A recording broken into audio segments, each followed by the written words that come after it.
Hi everyone, it's Georgia. I hope that you are doing well and having a really good day.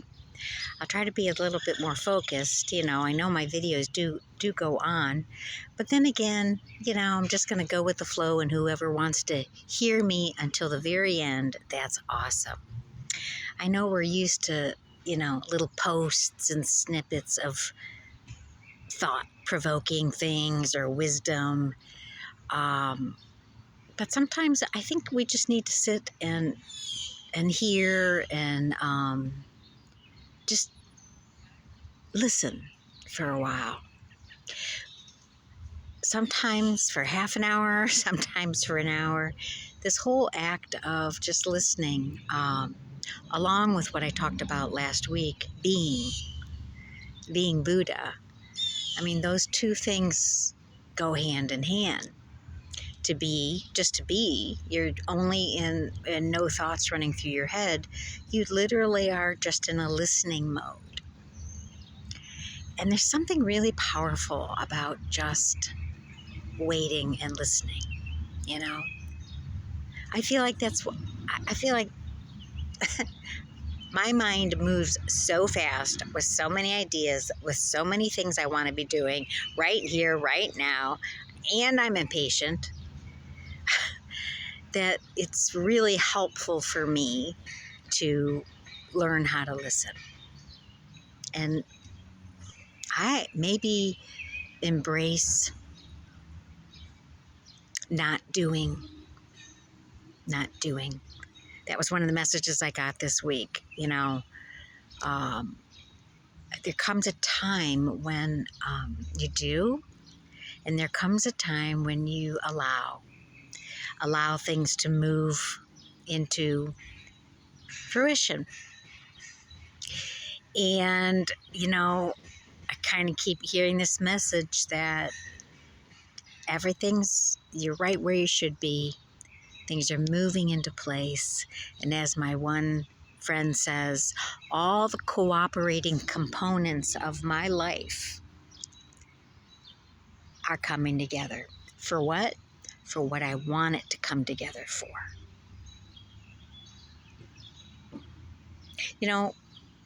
I know what I want. I know what I'm called to do as well from a spiritual lens. And that's been my focus. It's never changed for decades. And I guess me becoming that version of not only what I want in the exterior, but in the interior, that's what I've been working on, but also allowing to move to become.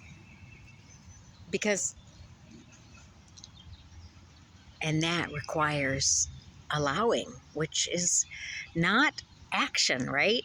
So looking back on the last 20 years, 20 years ago or so, I had strong ideas about where I thought I would be going and sensed I would be going and wanted to go. I have been doing a lot of waiting because life happens. The bridge of life happens. And then after all of that learning and waiting and becoming and hoping and praying, there's just listening. Listening and being very strategic and discerning about dreams coming to life. One of the dreams I have always had is coming to life. Not always, but for a long time. It's not a big thing, maybe to the world around me, but for me, it's a miracle. It's something that I never thought I'd be able to do. And that's just the first one, I know. Because I'm just in the mood to manifest my dreams coming to life. And I've taken 20 years to clear the past versions of myself so I can receive my new version. I heard that this week in one of the talks I listened to. It was by that guy, Bashar, or that channel. And he was talking to a woman, and, they come in and they talk to him and ask questions. And one of the things he said to a woman who was very frustrated about not being where she wanted to be in life. And he said, well, can you see the version of the person you want to come? Can you see that woman in front of you? Can you feel her? Can you see her in the future? And there was, yeah, I can, of course. That's why I'm doing all of this. I want to become that version, that I want to have that kind of life. I want to feel that kind of way about my life. And he says, then be her now. Be her now. If the idea of your better life has already been in your trajectory, in your future, then be it to the best you are able to be, especially inside. Especially when you start to hold the energy of what you dream versus what you are resisting or fighting against, there's an openness that happens. And I don't know.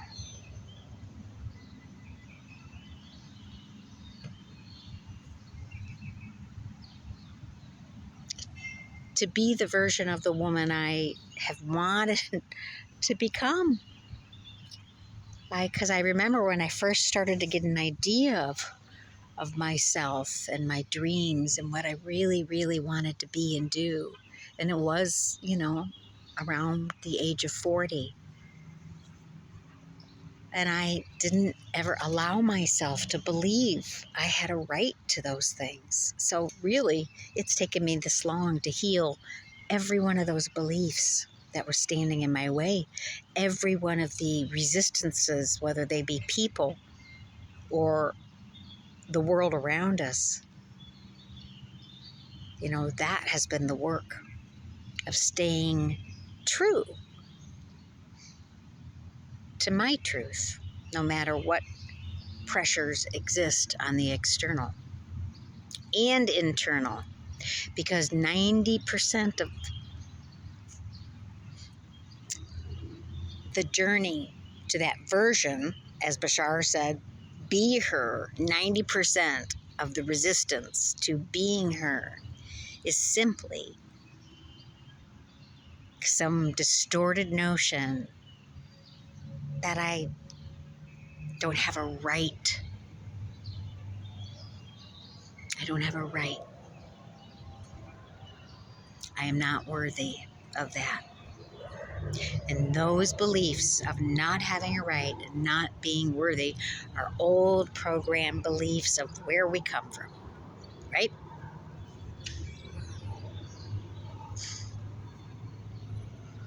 So I knocked it all down. The walls that I constructed to convince myself I couldn't realize myself, the best version of myself. And you know what? I haven't even begun. I think that's a best version of myself. I have a feeling I haven't even begun to truly let myself visualize the possibilities for my life. But I can feel the door cracking open. I can feel it. It's going, shee.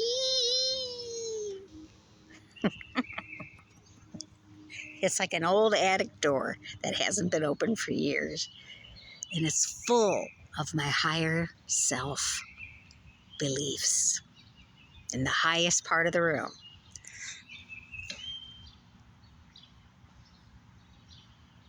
And I'm looking forward to finding out more and more about what I really want, how I really want to walk around on this earth for the next, hopefully, 20 to 30 years. Well, that is the journey of healing and growing and changing. And by the way, you can't help but change. You're changing right now. Every moment is a new moment. So thus, we have changed into the moment. So whether by hook or by crook, we move forward as people and souls. One of the other things I wanted to share, and I said I would share it in the last video, was a tool that I have been using. It's a mental exercise, so to say, and it's from the Bashar videos. And it also echoes many of the law of attraction thoughts and ideas. So I'm just gonna instead of explaining it all, I'm just gonna tell you what you do. So my struggle is always, how do I manage emotions? Because emotions, both good and bad, can throw me off kind of kilter. They're just emotions, especially if they are on the triggered side or the bad side or whatever. So I'm just trying to get a hold of these emotions of mine as a human being, especially fear. Everybody lives in fear. The whole world is run by fear, if you haven't noticed. All of the media is gestated by fear. We just love fear. We think it's life, but that's just cortisol being released in our bodies. Anyways, in the attempt to try to get fully in ownership of my life and my emotions, I started this new exercise. When you have a negative emotion, just imagine saying it out loud. So, I have a fear. Oh, what was it? I'm afraid that I won't find a home. I'm afraid I won't find a home that I love or like. I'm afraid that I'll never find a home that's my home. So I have all this fear around finding my new home. And that leads into worries about money and how am I ever going to get there if I do want that. It's like a ripple effect of fear. So when you put a feeling out like that, I'm afraid, that feeling just kind of goes bang. And then where does it have to go after that? It kind of, you claim it back. I'm afraid. I'm afraid. I told you I'm afraid. Like, fear never really gets to go anywhere except to return to sender. And this exercise suggests that as a feeling, it requires a closure. Okay? As a feeling, it requires a destination. Actually, that might be a better way to look at it. And the following words that were suggested for me are like a loop that I send my feelings on. And so it has a closure.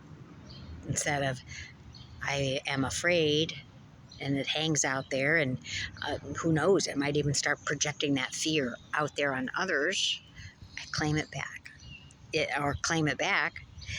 But with this approach to redirecting and putting closure on a feeling, we send it on a journey, on a circle, back to itself, and along the way, we nullify it.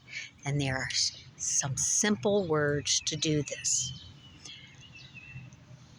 Now, when I am aware of a feeling that is making me uncomfortable, fear, anxiety, loneliness, sadness, grief, and I'm just done with it, I want it to change, I say something like this: I feel fear because I choose to believe I need to.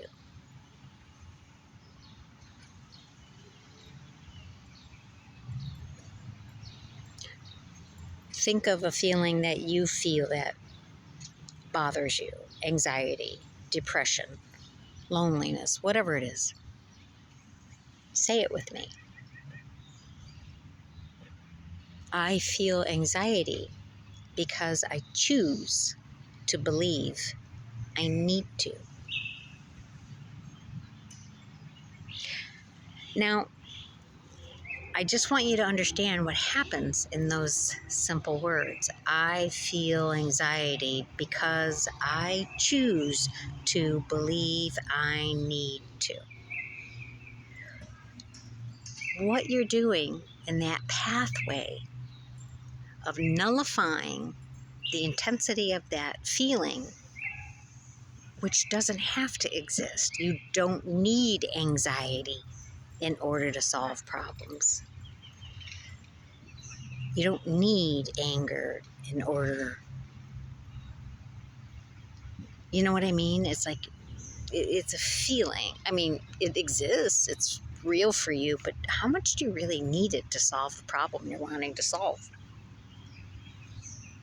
I feel lonely because I choose to believe I need to. And I promise you, if you do this exercise consistently every single day, and you will start doing it because now you're aware of it, those feelings change. There is a closure. Most importantly, because the words I choose. Because in creating the loop of resolution, you take ownership. It's not a feeling that anybody else has.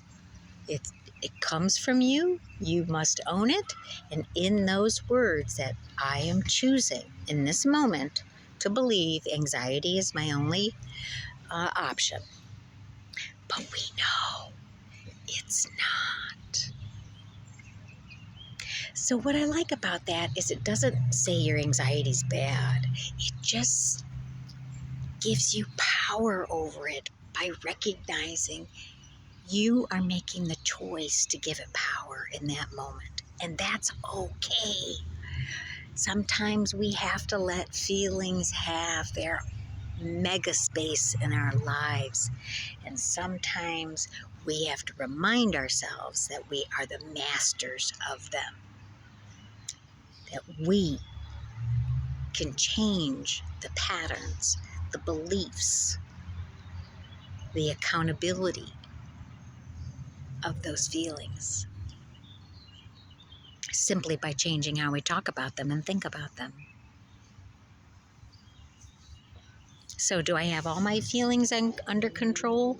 No, but I'll tell you this, I'm more neutral than I ever have been at some places in my life that I never thought I'd feel neutral. I mean, to me, neutral's better than crappy. So I've mastered being okay with being neutral, you know.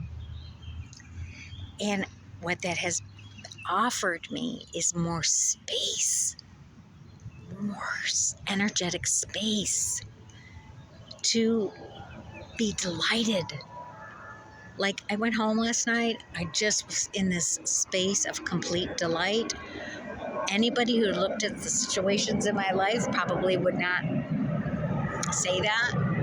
Excuse me, whenever I talk, my face itches. I think it's a spiritual thing. But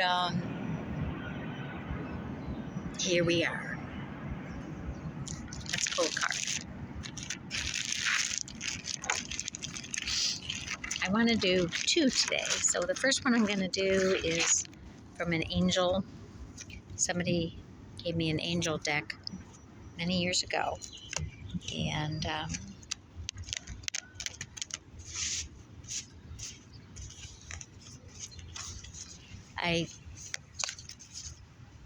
my involvement with angels has increased.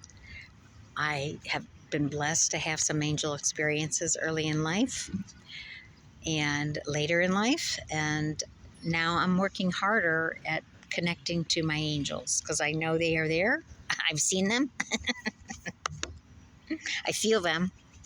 And I just want to connect more, because I truly believe that not only, the universe, however you define that, but we have loved ones that are helping us on the other side, and angels specifically assigned to us, guiding us along the way. And so I love my angels. I love my angels. And and all of them. I mean, they're fun to learn about too. The card that I got, interestingly, is sacrifice. The angel of sacrifice.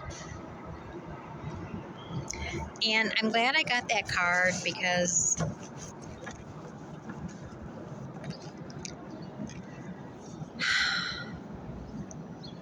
every change requires a sacrifice and a letting go. It's just the law of the universe. Sometimes we have to sacrifice things in order for us to move into new aspects of our life. And I can tell you that there are many things I have had to sacrifice that have been very hard and sad for me to sacrifice. And it hurts. But sometimes sacrifice is necessary. And only you can decide if there is a greater good that is worth a sacrifice. I'm facing some new sacrifices I'm going to make as I begin some travels. It means I'm going to sacrifice ideas I had about where I grew up. I also have to sacrifice even beliefs or hopes. I have to sacrifice people I love. Not that I'm, not going to be in touch with people or anything, but any new adventure means you will change, and so will the life around you. And that's a sacrifice. But is it for a greater good? For me, yes. And even if I'm grieving while I'm doing it, that's sacrifice. When you do something you really don't want to do at a very soul level, but it must be done. So there will be losses in our lives as we move forward. But I don't know. I don't think they are really losses. I think they're lessons. Lessons, not losses. If we allow ourselves to move out of our emotional body and see that really it is the work of the higher self to only be moving forward towards the destinations of your desires and no one else's. Right? Okay, I'm going to pick a well-being card.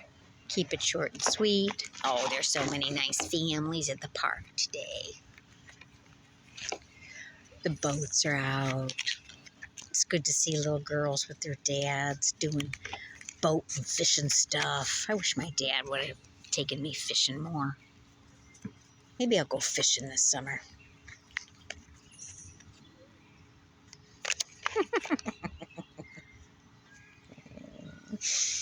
We are all working toward the same goal. Joy. Joy. In case you didn't know, that's what all the work is for. I mean, I know you think it's the house and the girlfriend and the boyfriend and the money, and yeah, that's cool, I guess, it's fine. But without joy, I don't know. When I don't have joy, everything feels empty.